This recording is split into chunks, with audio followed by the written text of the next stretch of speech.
Buenas, ¿qué tal? Bienvenidos a este vivo que vamos a estar hablando sobre inteligencia artificial. Hoy en día tenemos dos profesionales que se vienen dedicando hace más de 10 años sobre esta temática. Va a estar hablando con nosotros personas que son reconocidas en el ambiente, médicos radiólogos, especialistas en imágenes mamarias. Una persona se encuentra en México, otra persona se encuentra en España. Bueno, y acá el que les habla es Agustín Fernández Viña, que se encuentra en Argentina, así que un gusto estar aquí con todos ustedes. Espero que se encuentren bien y que lo disfruten. Va a ser más o menos 40 minutos que vamos a estar charlando. Bueno, paso a presentar primero al doctor Alessandro Catanese, radiólogo, especialista en mama. Como bien decía, trabaja en España. Hace varios años tiene el foco en lo que es la inteligencia artificial, en la radiómica, y principalmente también está trabajando sobre lo que es el proceso de innovación y transformación digital. Así que, Alessandro, un gusto tenerte acá. Muchas gracias, buenos días y buenas tardes a todos, dependiendo de dónde estáis conectados. Sí, tal cual. Un poco la idea de haber hecho este Zoom en este horario. En Argentina es el mediodía, en España es un poco más a la mañana, y bueno, en España es más a la tarde-noche y en México más a la mañana.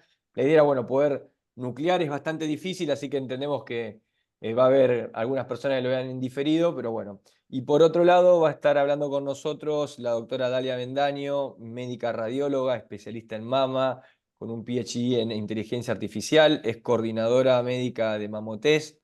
Así que bueno, Dali, un gusto tenerte acá nuevamente. ¿Cómo estás? Bien, gracias. Un placer compartir este foro con Ale y contigo, Agustín. Muy contenta de poder eh, platicarles acerca de todo lo que hemos venido trabajando en cuanto a inteligencia artificial e innovación en diagnóstico de cáncer de mama. Buenísimo.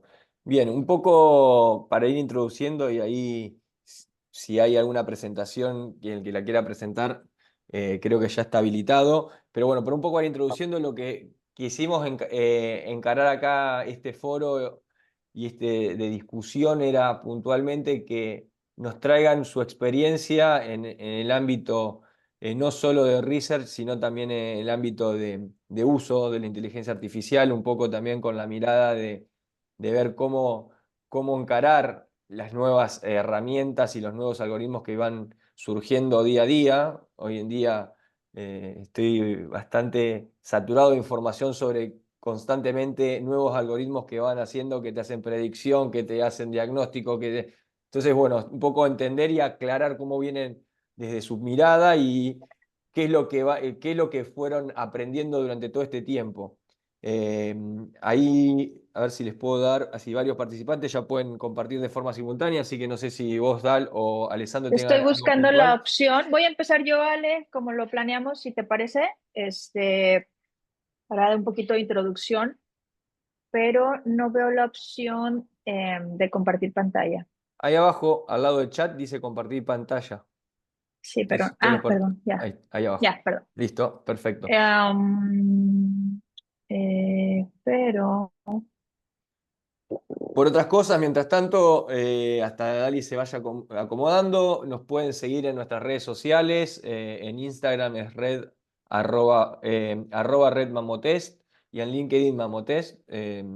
Mamotest es una empresa que es una health tech que actualmente se está dedicando no solo a dar diagnósticos a través de telediagnósticos, sino también estamos trabajando también en todo lo que es la navegación de pacientes oncológicos, dando todo un full journey del paciente, y esto eh, nos pone en un momento bastante de innovación, porque es algo sumamente novedoso poder navegar desde diferentes partes del mundo a las pacientes que hemos atendido.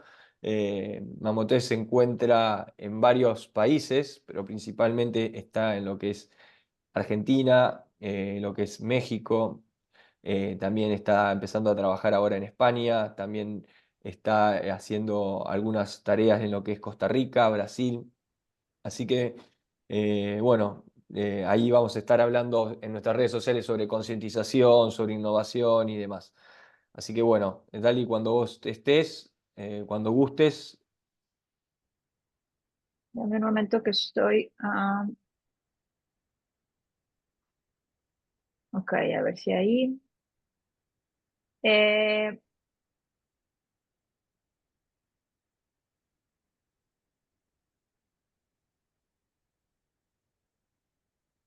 Me está pidiendo permiso. Ok. Debería estar habilitado.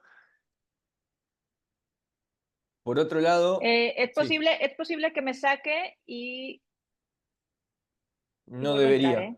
Bueno, Por permisos de la Mac, por permisos de la computadora. ok, bueno. Mientras Voy y tanto, vengo. dale, perfecto. Bueno, mientras tanto, Alessandro, sigamos charlando nosotros hasta que se sume Dal, un poco fuera de lo que era, de lo que era este vivo, estábamos charlando sobre lo que era la transformación digital y el proceso de innovación, que es un tema que la verdad que hoy en día es sumamente importante. Si bien el foco habla sobre la inteligencia artificial, es cómo va a implementar también la inteligencia artificial sobre los procesos de innovación y transformación digital, porque también creo que puede ser una parte que creo es esa pregunta. Quiero que me la contestes cuando te toque porque me parece que es un punto que está bueno tocarlo. Así que bueno, ahí comenzamos con un poco con la charla de la doctora Beldaño y después seguimos con el doctor. Bien, sí. ¿Me escuchan? ¿Ahí me escuchan? Sí, se te escucha. Ok. Bien. Cuando planeamos esta presentación, Agustín, Alejandro y yo, Alessandro, perdón, bueno, nos gustaría primero, obviamente, dar un poco pues, de antecedentes de qué es lo que estamos hablando. Sabemos que la inteligencia artificial es un tema que está muy, a, digámoslo, en los últimos años muy a la vanguardia. Sin embargo, es importante mencionar que el estado actual o la realidad actual, sentar las bases de dónde estamos, ¿verdad? Entonces quiero hablar un poquito hacia atrás y llegar hasta el día de hoy en donde nos encontramos. Esa es mi idea. Voy a meter un poquito acá. Y bueno, el por qué es relevante hablar de la inteligencia artificial en la mama. En radiología en general ha sido uno de los principales motores de esta nueva tecnología. ¿Por qué? Porque desde que estamos en la era digital, y lo hablábamos también, en radiología ya tenemos más de una década que se ingresó con todos los sistemas digitales, el almacenamiento de imágenes, y cómo este tipo de información ha servido para alimentar, entrenar y desarrollar este tipo de tecnología de la que hablamos hoy. Principalmente el cáncer de mama y los puntos por los cuales la mama ha sido uno de los número uno en el desarrollo de este tipo de tecnologías es porque sabemos, según el último reporte de Globocam en 2022, cáncer de mama la incidencia es el número 2 por debajo de pulmón y la mortalidad es el 4 por debajo de pulmón, colon y recto, hablando a nivel mundial, hablando población general, hombres y mujeres. Entonces sabemos que es una enfermedad con una alta incidencia, con un alto impacto en mortalidad y todo lo que conlleva eso. Y bueno, la trascendencia ahí de poder hacer un diagnóstico oportuno, sabemos que el tamizaje con mamografía según la evidencia científica, es el único método que ha demostrado tener un impacto en esto que es la mortalidad por esta enfermedad, pero también sabemos que existen pitfalls o puntos donde hay puntos de mejora, ¿verdad? Y gracias a este tipo de nuevas tecnologías se presenta una área de oportunidad donde se puede mejorar este tipo de programas en los que hoy por hoy tienen muchas áreas de oportunidad. Eh, no es algo nuevo, relativamente en 1998 fue la primera vez que se aprobó una tecnología que fue el CAD y que en su momento tuvo un cierto impacto. Desafortunadamente los procesos, las realidades nos llevaron a caer en una realidad donde esta tecnología no tuvo el éxito que se esperaba, porque pues al final de cuentas faltó mucha validación previa y se llegó a ver que no hubo realmente una precisión con este tipo de tecnologías, pero bueno, marcó un precedente para todo esto. Eh, Sabemos que la inteligencia artificial hoy por hoy los modelos y algoritmos que hoy por hoy se están desarrollando y utilizando son diferentes, son redes convolucionales con múltiples layers, capas, una estructura o una infraestructura muy diferente a lo que inicialmente fue un sistema de CAD. Y eso diferencia completamente la situación. Hoy la realidad es que la evidencia retrospectiva, porque la mayoría de la información que existe ha sido analizada en información retrospectivamente, ha demostrado que el desempeño es al menos igual que el de un radiólogo. Y bueno, obviamente hacia adelante es donde tenemos que empezar a validar prospectivamente todo este tipo de tecnología. Actualmente, las aplicaciones en las que se ha enfocado, principalmente obviamente es en la detección, en la ayuda a la detección.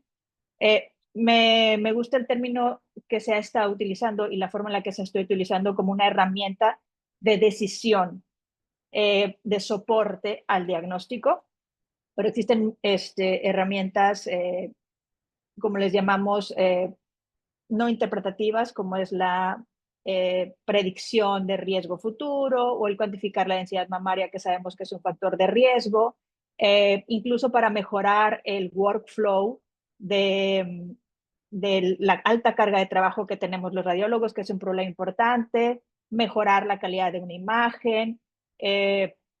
Existen diferentes aplicaciones donde podemos enfocarnos.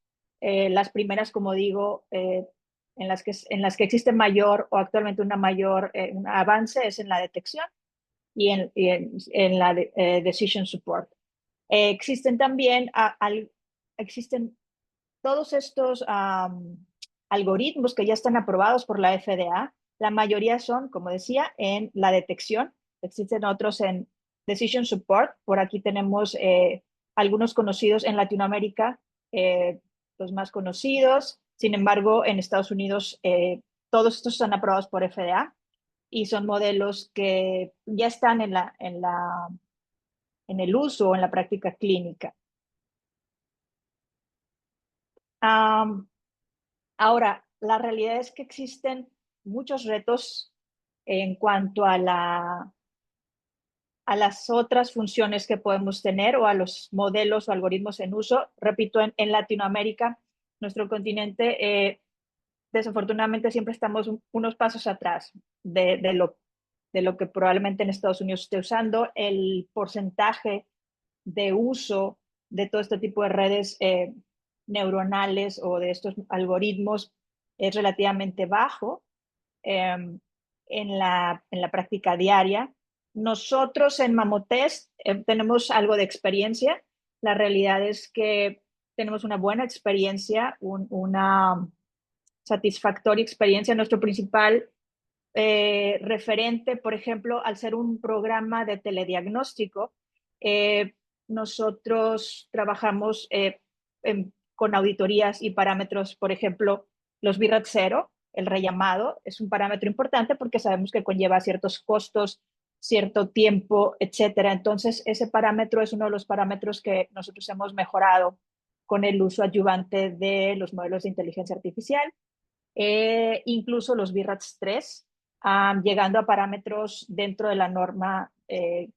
Estábamos por arriba con el desempeño de un radiólogo normal, y con este tipo de modelos de detección logramos bajar a porcentajes dentro del 10% de BIRATS 3, que eso nos da una mayor satisfacción, una mayor tranquilidad y una mayor precisión. Al final de cuentas, todos estos modelos, y es lo que se ha visto en la evidencia, es que van siempre, repito, como una herramienta de decisión para el radiólogo, siempre van de la mano del radiólogo, y no, por lo pronto, no funcionan de manera autónoma o individual. La responsabilidad, al final de cuentas, es de un humano. Y yo creo que por ahí es el camino a seguir. Dentro de los proyectos que nosotros planteamos de manera futura, porque repito, todo este proceso de validación debe hacerse, ya hay evidencia retrospectiva, debe hacerse de manera prospectiva en información futura y desde la clasificación de estudios normales y contra estudios sospechosos. Tenemos este proyecto, tenemos proyectos obviamente de eficiencia en WordList, tenemos proyectos de reportes estructurados, que somos fieles creyentes que el reporte estructurado es una herramienta. El reporte estructurado guiado con inteligencia artificial es una herramienta que nos va a dar mayor eficiencia también. Algo muy básico como la densidad mamaria, pero aunado a predicción de riesgo. Entonces, sabemos que es un factor independiente la densidad mamaria, mayor densidad mamaria, mayor riesgo, pero de manera cuantificada por inteligencia artificial y no solo la subjetividad de decir es una mama densa o no. Eso pensamos que nos va a dar una mayor precisión también. Y bueno, son algunos de los proyectos en los que nos encontramos trabajando de manera activa y prospectivamente.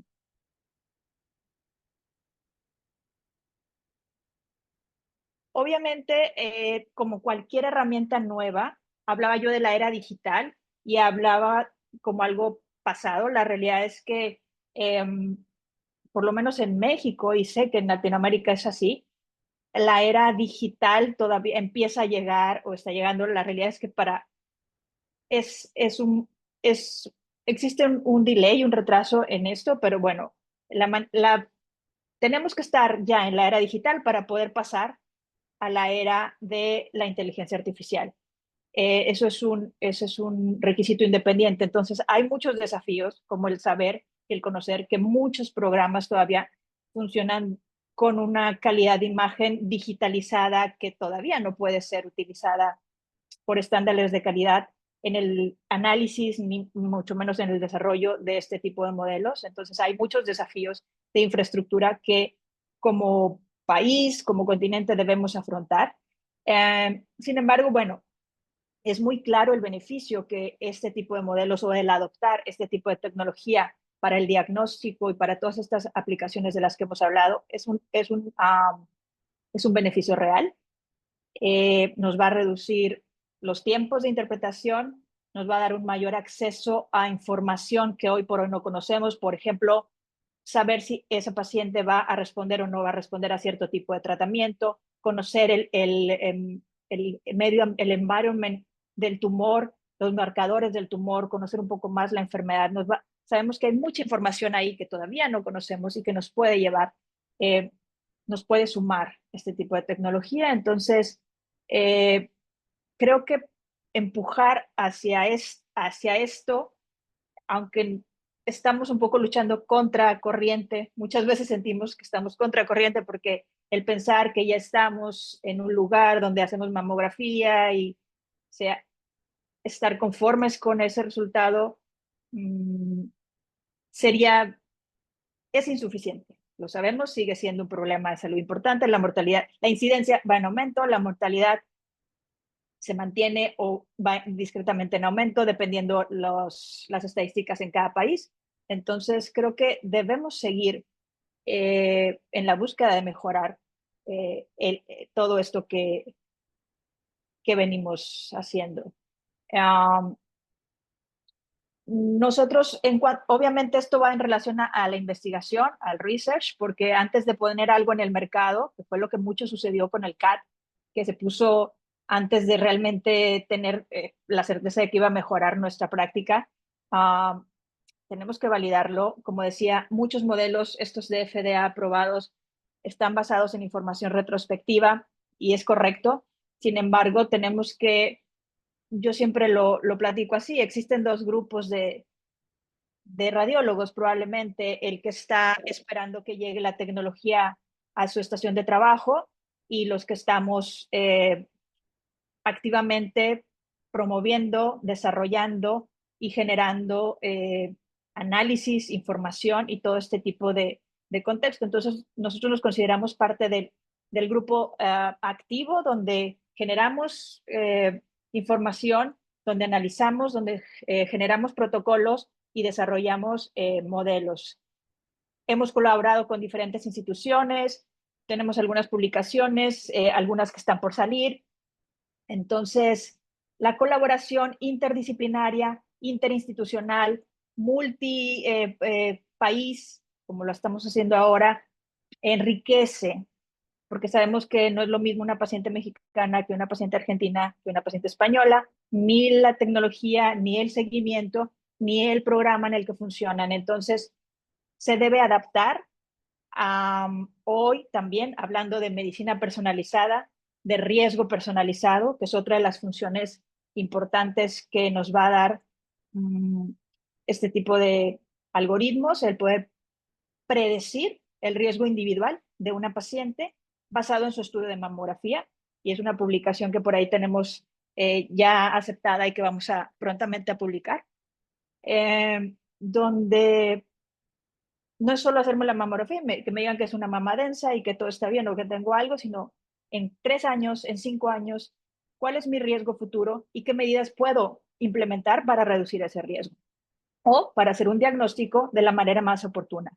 Y mi riesgo es muy particular y muy diferente al de mi hermana o al de mi vecina.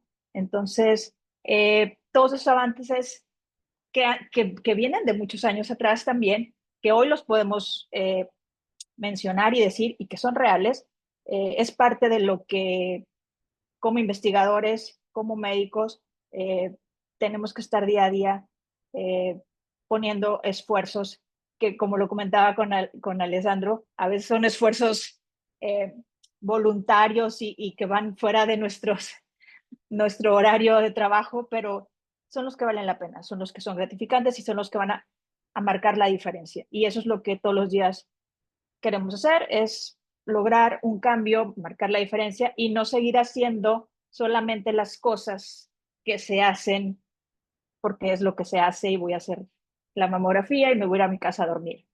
Pero bueno, ¿cuáles son las perspectivas futuras? Lo que les comentaba, hay que seguir innovando, vamos a seguir analizando todas las posibles aplicaciones que ya tenemos, como les decía, todo se va a resumir hacia un tratamiento personalizado y al éxito de ese tratamiento personalizado, pero parte de un diagnóstico oportuno, parte de una predicción de riesgo oportuna, parte de una detección a tiempo. Entonces, en esa parte, repito, en nuestros países latinoamericanos, el diagnóstico tardío es mucho mayor el porcentaje de diagnósticos en etapas tardías y eso se traduce en la alta tasa de mortalidad. La integración de este tipo de modelos es otra preocupación que siempre lo platicamos. Los radiólogos necesitamos, en general, desde una plataforma donde te integre información clínica, información radiológica, que sea amigable para todos, que esa información se pueda analizar.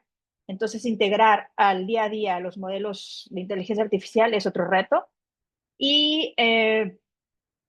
Y bueno, toda esta información también nos va a generar mejorar la enseñanza, la educación para las nuevas generaciones, para nuestros residentes, para nuestros estudiantes, donde para ellos ya pues, va a ser parte de su formación el desarrollo y el uso de todos estos modelos. Entonces, siempre es parte del camino, es la formación, ¿verdad? Ya para concluir, y no sé cómo voy de tiempo, creo que ya me pasé. Mira, esto me quedó en inglés. Bueno, tenemos un área de oportunidad, es algo que está creciendo rápidamente, sin embargo, el que sea rápido no quiere decir que se esté haciendo correctamente, entonces tenemos que poner atención y eso nos va a hablar también un poco, Alex, de las regulaciones. Históricamente es algo que ha funcionado y que nos debe funcionar, sin embargo hay retos, hay que hacer unas validaciones, es un trabajo importante, pero creo que los objetivos y los resultados valen la pena. Así que es un trabajo, es un work in progress, estamos en ese trabajo, pero como dicen por ahí, si no somos nosotros, ¿quién? Y si no es ahora, ¿cuándo? Entonces, pues esto es lo que quería compartir un poco y encantada de escuchar lo que nos vaya a presentar Ale y discutir un poco al final algunas preguntas o comentarios. Buenísimo, Gal, muy buena la presentación. Es clave estos conceptos que has plasmado, así que bueno, Alessandro, no sé si ya estás preparado ahí, así después de ahí salimos un poco a la discusión, que es lo más enriquecedor Y también. felicitar a la compañera por la excelente presentación y pues la verdad que me ha encantado. Y lo que yo presentaré serán un poco lo que son los retos que tenemos, especialmente lo que son más los retos que están limitando de alguna manera, por lo menos aquí en Europa, la introducción de esas tecnologías dentro del sector sanitario. Y me refiero también al marco jurídico y legislativo que aquí tenemos. Ahora intento compartir la pantalla.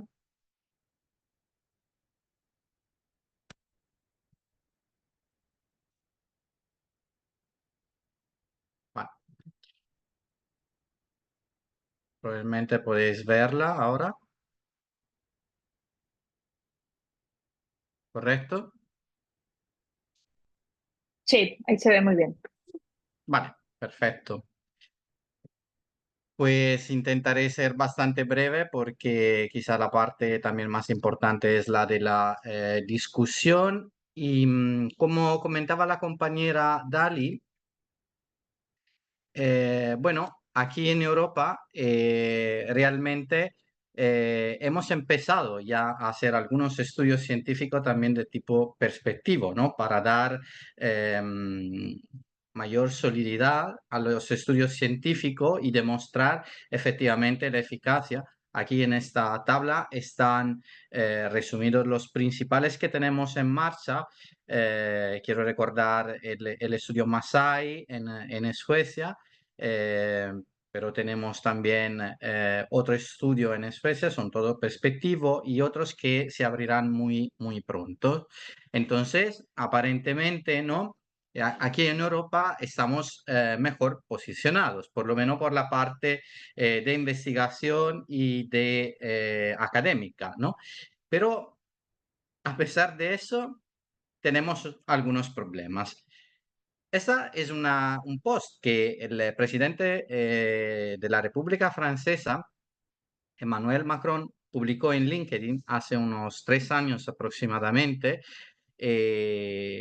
enseguida una entrevista que tuvo con un periodista que manifestaba de alguna manera su insatisfacción por la que era la situación en Europa con respecto al tema de la inteligencia artificial. Y él decía que, bueno, si por ejemplo Estados Unidos tenían grandes empresas tecnológicas como Google, Apple, Facebook, Amazon, China tenía también Baidu, Alibaba, Tencent, Xiaomi, ¿Europa qué tenía?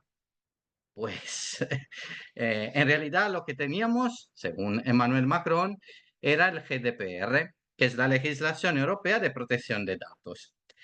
Obviamente el post era bastante polémico, es decir, estamos ocupándonos, ¿no? De ver cómo regular todos esos dispositivos a pesar de no tener casi ni una empresa que lo produce, ¿no? Entonces, ¿cuál es el marco normativo y legislativo dentro del cual nos movemos, por lo menos aquí en Europa? Tenemos tres normas fundamentales. La más antigua es el GDPR, que es la que está más encima de todos, porque es la más general, que la Ley de Protección de Datos. Cualquier empresa, entonces también las empresas que producen software de inteligencia artificial, tienen que cumplir de forma estricta con estas leyes que regulan cómo tienen que ser tratados los datos personales de las personas. Después, en el 2017, Europa intentó imitar aquí lo que es el modelo americano de la Food and Drug Administration. Entonces se dotó de otra estructura que aún no está definida en su totalidad, que pero está ya en marcha, y aprobó la Medical Device Regulation.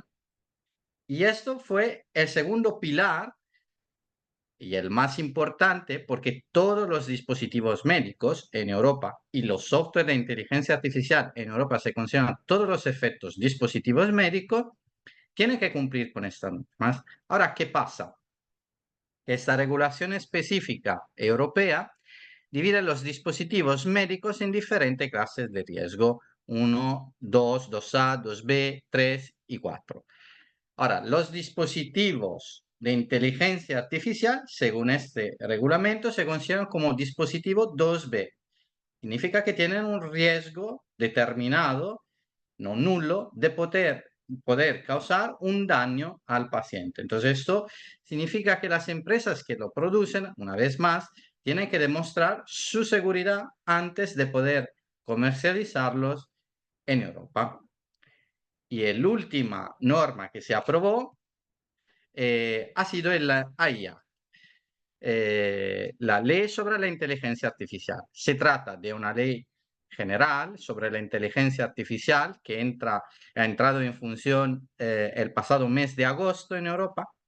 Las empresas tendrán 2 años para adecuarse a las disposiciones que están contenidas en este reglamento y que pone ulteriores barreras y normas para las empresas que comercializan software de inteligencia artificial. Prácticamente una estructura con diferentes capas, algunas más generales como el GDPR o la IA, otra más específica como la legislación de los dispositivos médicos, que pero representan al final y al cabo una barrera a todos los efectos.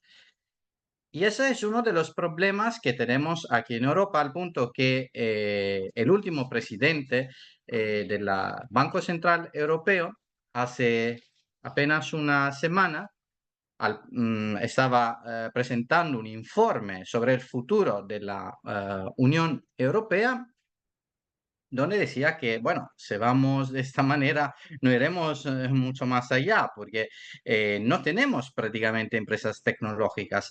Hemos creado un marco legal y jurídico maravilloso, a pesar de no tener las empresas, que pero limita no solo el desarrollo de las empresas tecnológicas en Europa, sino que también la llegada de otras empresas. A complicar aún más la cuestión, después tenemos las recomendaciones específicas. Por ejemplo, una de las últimas recomendaciones siempre del grupo de trabajo de expertos de la Comisión Europea sobre el cáncer de mama. ¿Y qué dicen? Que bueno, los software de inteligencia artificial no recomiendan ser utilizados como alternativa a la lectura por parte de un radiólogo en el cribado de mama. Es decir, si bien algunos estudios que se han hecho han demostrado que la utilización de software de inteligencia artificial podría reducir, por ejemplo, la carga de trabajo que tenemos como radiólogos, bueno, en Europa, un poco lo que decía Dali, la indicación es de utilizarlo como soporte, como ayuda al radiólogo. Ahora bien, en esto no hay nada, decimos, no tengo nada en contra, soy un radiólogo y creo que efectivamente los software de inteligencia artificial se deban considerar una ayuda, un soporte y no una sustitución, ¿no?, al rol que tenemos de radiólogo. El problema es que si nosotros tenemos que convencer el management de un hospital, especialmente de hospitales públicos, que en este momento en Europa, en todos los países de Europa, tienen enormes problemas en el manejar las cuentas, a comprar nuevas herramientas que suponen un gasto sin que podemos demostrar de forma muy clara que esto pueda conllevar un beneficio en términos incluido económico, será muy difícil que tendremos el respaldo, ¿no?, a la introducción de dichos tools, dichas herramientas. Obviamente el marco legal no es el único factor limitante. Aquí he elencado toda una serie de otros factores. Dali también lo mencionaba antes. No podemos pensar de tener software avanzados, de herramientas para la detección o para la predicción de riesgo o la predicción de respuesta, por ejemplo, un tratamiento neoadyuvante, cuando no tenemos a menudo infraestructura tecnológica e informática adecuadas. Es que estas herramientas tienen que integrarse perfectamente dentro del flujo de trabajo de un departamento de radiología. ¿Por qué? Si suponen, por ejemplo, un incremento en el tiempo que el radiólogo necesita para poder trabajar, no serán utilizadas y serán abandonadas. Después hay otros factores que limitan la introducción. Por ejemplo, la escasa formación de los radiólogos en esos temas. Muchos radiólogos desconocen totalmente la nueva tecnología, por lo menos los principios básicos de funcionamiento. Y eso es un límite, porque eh, es un instinto, diría, casi natural, que cuando llega algo nuevo del cual desconocemos, ¿no? Cómo puede funcionar, en qué manera puede afectar, tenemos una reacción de rechazo. Por eso es muy importante, especialmente de cara al futuro, que se empiece a hablar de introducir, por ejemplo, dentro de los sistemas de formaciones de médicos especialistas, algunos elementos clave de formación en estas nuevas tecnologías. Después tenemos una resistencia intrínseca de los sistemas sanitarios al cambio, especialmente de los sistemas sanitarios públicos, por su estructura muy compleja, muy jerarquizada, muy burocrática. Entonces, tenemos factores estructurales. También hay miedo por parte de una parte de los radiólogos, de los compañeros, a la posible destrucción de empleo que estas nuevas tecnologías pueden crear. Y después, como mencionaba antes, a menudo esos software, esas herramientas de inteligencia artificial no están perfectamente integradas dentro del flujo de trabajo. Hay que abrir otro programa mientras estás trabajando. Alguna vez funciona, otras veces no. Eso no, eso significa perder del tiempo. Y el radiólogo después, cuando ve que eso supone mayor gasto de tiempo que tiene que dedicar a una exploración, no lo utilizará. Hay también la percepción que no sea muy bien definido al momento cómo se reparte la responsabilidad legal en caso de problemas. Y eso especialmente cuando, por ejemplo, como se ha hecho en algunos estudios, los software de inteligencia artificial se utilizan como alternativa, no aislada, pero, por ejemplo, como una lectura de la doble en el cribado de mama, que pasa, por ejemplo, en caso de error. Si un solo radiólogo habrá tomado la decisión. Y esto representa aún una cuestión no resuelta que de alguna manera puede limitar la introducción de los software de inteligencia artificial. Y lo comentaba Dali en su charla, no tenemos una evidencia científica al momento así robusta para poder decir, vale, efectivamente, introduciendo, utilizando dicho software, podemos mejorar el diagnóstico de, no sé, de un determinato porcentaje, o podemos reducir los falsos positivos, o podemos predecir el riesgo o personalizar, ¿no? Por ejemplo, el cribado. No hay una gran evidencia científica. Y no olvidemos, y eso sí que es un aspecto aún muy poco explorado hasta la fecha, cuál es la opinión de los pacientes. Ha habido también algunas encuestas, cómo los pacientes se sentirían si supieran que su resultado está dictado por parte de un software de inteligencia artificial. Y de las pocas encuestas que ha habido hasta el momento, no parece que los pacientes esto lo consideren muy positivamente. Entonces, tenemos que considerar y intentar buscar de las respuestas o de las soluciones a todas estas preguntas si queremos efectivamente poder avanzar realmente hacia el paso siguiente, que es la introducción y la utilización en el contexto clínico real de estas nuevas herramientas. Yo he terminado mi charla y bueno, si tenéis cualquier pregunta, será muy interesante seguramente debatir, ¿no? Esos temas. Muy bueno, Alessandro, la verdad que estupendo. A mí lo primero que se me ocurrió cuando empecé a ver la presentación tuya y la primera pregunta que se me disparó fue, eh, ¿cuál fue el motivo por el cual Europa avanzó tan fuertemente con todo lo que es el GDRP, a diferencia de otros continentes? ¿Por qué están muy focalizados en eso?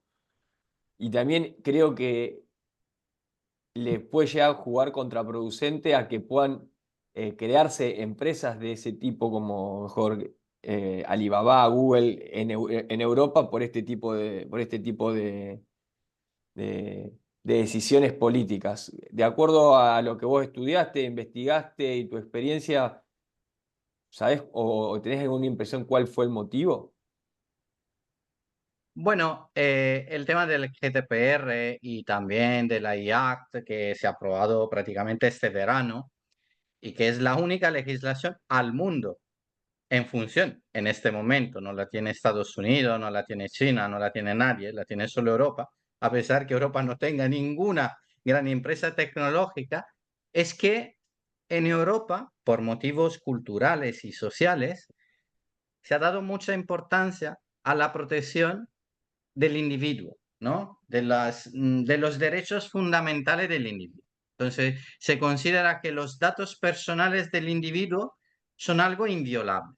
Y esto ha hecho que proliferara toda esta legislación, que claro, está muy focalizada, y me parece bien, a la protección de algunos derechos, pero no considera que obviamente esto de otra manera pueda afectar otro tipo de derechos incluido de los mismos individuos, porque si esto conlleva, por ejemplo, una, no sé, una pérdida de la competitividad del mercado europeo, entonces de su capacidad de poder estar al paso con el resto del mundo, eso significa destrucción de empleo y muchas otras cosas. Eso también son derechos. Entonces, claro, encontrar el punto de equilibrio es muy complejo. Evidentemente, hasta ahora, la fuerza que ha sido mayoritaria ha sido la de la protección de los datos personales. Tengo que decir también que, por ejemplo, el AI que entrará ahora, bueno, ya en realidad es en función, lo que pasa es que se dan 2 años de márgenes a las empresas para actualizarse, excluye, ¿no? De las normas de la IA todos los software que se emplean o se desarrollan con motivo de investigación. Vale, está bien. Lo que pasa es que estaría bien también poderlo utilizar en la práctica clínica, no solo hacer investigación. Y claro, si después para utilizar en la práctica clínica va a ser extremadamente complejo, podemos tener un problema. La idea que he hecho, yo son por lo menos 4 años que estoy luchando para utilizar y experimentar también software de inteligencia artificial. Pero hay mucha resistencia porque se da mucha importancia a, repito, las normas que son de más protección. Y claro, eso dificulta mucho Claro. la adopción de Sí, estos esa era mi sistemas. siguiente pregunta y ahí un poco también para sumarla a Dalia en el debate. ¿Cómo se puede hacer o qué experiencia hay sobre el uso, como bien decías vos, no solamente de research, sino realmente para la práctica? Porque en definitiva, puedes hacer un montón de research, pero después cuando terminás trabajando sobre la usabilidad del producto, te lo da la práctica. O sea, el radiólogo, como bien dijiste vos, no es lo mismo que tengas que entrar a 2 o 3 contraseñas para dar un informe y a eso sumarle la contraseña de usuario para la plataforma de AI, que tenerlo todo integrado. Y bueno, todo eso también implica, como, sobre todo entendiendo cómo somos los radiólogos, que queremos sea todo ya, y, real time, y que no haya delay de nada. Y bueno, un poco ahí sumarla a Dali con la pregunta de cómo ves vos en términos de aspectos legales y de usos ahí en México, Dal. ¿Cómo lo estás viendo vos? Primero, como quería reflexionar un poco de lo que habló Alessandro y caemos, al final de cuentas, como ha venido siendo con el tamizaje, políticas públicas, eh, se tiene que trabajar en conjunto y mi conocimiento al día de hoy, ya lo platicaba antes con Ale también, y lo voy a revisar y es tal cual. UK es el único país que yo tengo hoy por hoy que están haciendo, porque ahí funciona todo a través de NIH, es National Health System, o sea, su sistema de salud. Hicieron recientemente su grupo de expertos radiólogos en inteligencia artificial, qué es lo que tenemos que hacer para llegar a hacer esta tecnología, prospectivo, y entonces van a iniciar o están por iniciar o ya iniciaron, o sea, esto es de este año, clinical trial, prospectivo, eh, multivendor, o sea, diferentes algoritmos poniendo las bases, siempre un radiólogo responsable ahí y poniendo en este clinical trial la forma en la que se va a usar y dependiendo de los resultados, y estoy segura que después de esos resultados se van a implementar. Entonces, esa es la forma que yo estoy completamente a favor de las regulaciones y las bases que pone Europa para poder empezar. Puede retrasarlo o no, pero hablamos, es mejor empezar de manera correcta que empezar, y ahora en Estados Unidos se usa el software de densidad mamaria en un hospital y en otro se usa el software de diagnóstico. Hay alguno que otra publicación seguramente al respecto, pero sabemos que la evidencia gruesa solamente va a ser de clinical trials, solamente va a ser de manera prospectiva y tiene que ser de manera correcta. El camino largo no nos gusta muchas veces, pero es el camino que nos va a llevar a la evidencia correcta. Ese es mi ejemplo más claro. En México no existe esta parte, ni siquiera yo me tendría que regresar a los programas de tamizaje. En México, donde es oportunista, donde es eh, poco exitoso y donde las estadísticas, yo estuve revisando recientemente estadísticas actualicé de 2022, que son las más recientes que tenemos, y tenía unas previas de 2019, y la incidencia y la mortalidad por ahí, todo aumentó en México. No hay un progreso, pero no estamos haciendo las cosas diferente, entonces, pues, ¿cómo esperamos un mejor resultado? Pero desde mi opinión, se tiene que trabajar, obviamente el radiólogo, que es el user final, somos humanos, pero al final de cuentas, volvemos a, no es cuando tenemos la evidencia, este modelo funcionó de tal o cual forma, usándolo de tal o cual manera, esta es la evidencia gruesa, este es el clinical trial, como lo tenemos con la mamografía, lo vamos a adoptar y lo adoptaremos, y no tiene por qué haber un rechazo cuando ya hay una fuerte evidencia clara de que la forma de usarla es esta y de que el resultado va a ser este. ¿Se va a mejorar o va a ser igual o va a ser más eficiente? Pero tiene que existir eso. Y ese trabajo es en conjunto, gobiernos, sociedad médica, industria. Y claro, en Europa generalmente son gobiernos socialistas, y volvemos, no voy a meter en esos temas, y aquí funciona un poco más independiente, pero al final de cuentas tenemos que, y existen muchos, aquí medicina privada, pública, se tienen que trabajar en conjunto para poder llegar a ese beneficio, porque si cada uno está trabajando por su cuenta, es un esfuerzo que no creo que vaya a ser fructífero. Y repito, esa iniciativa, claro, a partir de esos resultados nos va a poder dar bases para poderlo aplicar en otros lugares. Lo hablaba también con Alessandro, los sistemas en cada país son diferentes. Y acá tengo Entonces, anual, bianual. una pregunta para los dos, a ver cómo lo ven.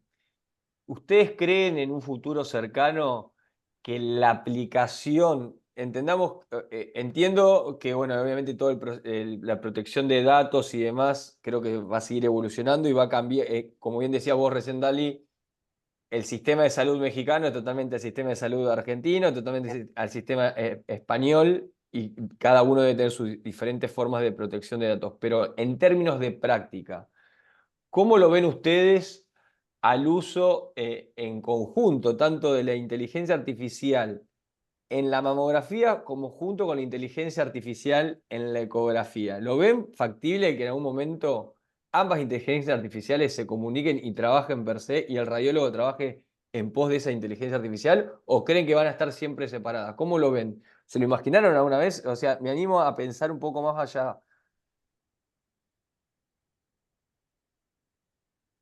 Una pregunta reflexiva, pero bueno.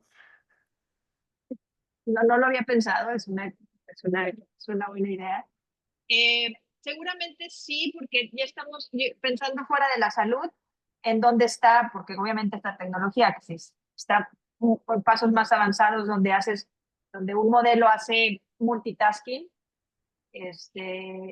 con diferente información, seguramente se va a llegar en salud, repito, por todo lo que conlleva, pues estamos como todavía esta función, esta función.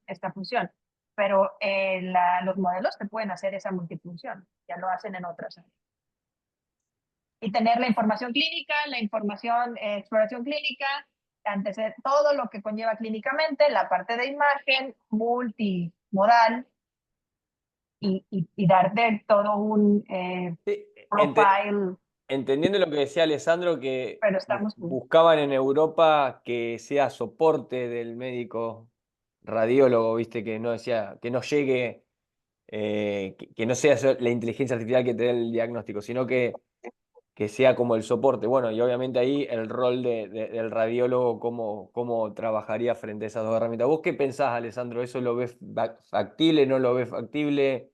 En tu experiencia, ¿cómo lo ves? Bueno, bueno, yo creo que la herramienta de la inteligencia artificial en general, en ámbito médico, va a revolucionar la medicina en las próximas décadas. Va a revolucionar porque ahora estamos esperando los resultados de muchos estudios, no solo en mama, pero es muy prometedor y además se ven los resultados incluido fuera de la medicina. Entonces, la inteligencia artificial es un poco la nueva tecnología que cambiará el panorama mundial de la economía, de todo, y lo cambiará también en medicina, ¿no? Ahora, seguramente no podemos, por lo menos al principio, porque todos los cambios, especialmente los cambios más radicales, ¿no? Claro, si se presentan de una forma incorrecta, lo que puede causar es rechazo y susto, ¿no? Yo no creo que la inteligencia artificial en medicina vaya a sustituir, en radiología, vaya a sustituir el médico, ¿no? Nunca lo he pensado y puede ser que será una ayuda, puede ser que incluido podrá sustituir en algunas tareas muy específicas, el radiólogo, ¿vale? Y eso no lo veo necesariamente como un aspecto negativo. Yo como radiólogo tengo una sobrecarga enorme. Si pudiera tener un poquito más de tiempo para dedicarme a otras cosas que a lo mejor requieren más aspecto humano, ¿no? Yo me ocupo de mama. Entonces, por ejemplo, la comunicación con la paciente, incluido por un radiólogo, es muy importante, ¿no? Y claro, si yo tengo una herramienta que me permita de recuperar, incluido la relación con el paciente, porque me libra de algunas tareas muy repetitivas así, pues yo estoy a favor de esto. Obviamente, pero no podemos, si la inteligencia artificial o las empresas como pasó hace unos años, ¿no? Dicen que, bueno, no necesitaremos radiólogo, aparte que en mi opinión es totalmente incorrecto. sino que causa después miedo en los profesionales y también rechazo. Y entonces después, claro, va a ser enormemente complicado después aceptar o convencer otros compañeros a aceptar dichas tecnologías. De hecho, a mí siempre me ha chocado mucho, ¿no? Que cuando hablo de inteligencia artificial, también en mi ámbito médico, ¿no? El término casi ha tomado un connotado negativo.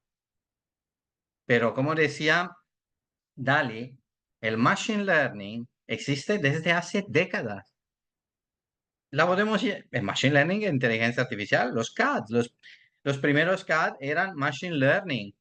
Entonces, lo que pasa es que no se decía inteligencia artificial, pues si se aceptaban. Claro, ahora si le damos esta etiqueta, dado que a menudo se asocia inteligencia artificial, destrucción de empleo, cosas raras, ¿no? Se pone la mano delante y bueno, eh, ¿qué opinas tú, Dali? Sí, no, absolutamente. Yo creo que la percepción en general se ha tornado un poco, y no solo por, o sea, por películas, por otras cosas, ¿no? Que nos van a destruir, o, no sé, otras connotaciones. Em, la realidad es que estamos, por lo menos en la salud, en una etapa donde, repito, son herramientas donde se da una función, una entrada que puede ser la imagen, en este caso, y una salida que es un resultado el cual es supervisado o debe ser supervisado por un médico experto. Y sí, estamos en ese punto donde yo vuelvo a el trabajo, pues es que hay que demostrar científicamente que esto nos va a mejorar, porque claro que conlleva costos, eh, inversión, pero como cualquier otra tecnología, como cualquier otro equipo nuevo de ultrasonido con elastografía cuantitativa, etcétera. Yo lo veo así. Eh, el poder hacerlo dentro de las bases, yo repito, para mí, no, que tener esa base regulatoria como la tienen en Europa, para mí es el primer paso. Y luego el establecer grupos de investigación interdisciplinaria, para mí sería el segundo paso. Y después empiezas con los startups o las compañías, etcétera. En Europa, para mí sería el ideal. En Estados Unidos sabemos cómo ha funcionado y cómo está haciendo, y en Latinoamérica sabemos cómo estamos. Y nuestro esfuerzo dentro de Mamotest es poder, de alguna manera, formar parte de esta tendencia europea, ¿no? Donde las cosas, y hemos estado trabajando en conjunto con asesores de Johnson Johnson, etcétera, para poder llevar todos estos procesos regulatorios dentro del desarrollo de estas tecnologías y poder eh, tener los resultados más eficientes, pero dentro de un proceso normativo correcto, pero repito, es un trabajo en progreso o en desarrollo y en equipo, ¿verdad? Porque al final de cuentas, sí, se requieren el trabajo, como lo decía, con instituciones, gobiernos privados, públicos y las pacientes, ¿no? Mm, Bueno, la verdad que muy lindo escucharlos. Aunque no crean, ya pasó una hora de que comenzamos, así que creo que estos estar aquí. debates son para estar hablando un rato más. Pero bueno, no va a faltar oportunidad para hacer una segunda sesión y empezar a ir un poco más al hueso y sobre este tipo de charlas. Así que nada, no quería dejar de agradecer a Alessandro y a Dali que de primera mano dijeron que sí a la propuesta, así que en ese sentido, muchas gracias. Y bueno, para todos los que nos están escuchando de manera diferida, les dejo un gran saludo y bueno, nos estamos hablando. Sí, cualquier pregunta o comentario ya la recibiremos y con mucho gusto Perfecto. contestaremos en su Bueno, momento. Muchas gracias Muchas gracias. y nos vamos hablando. Bien.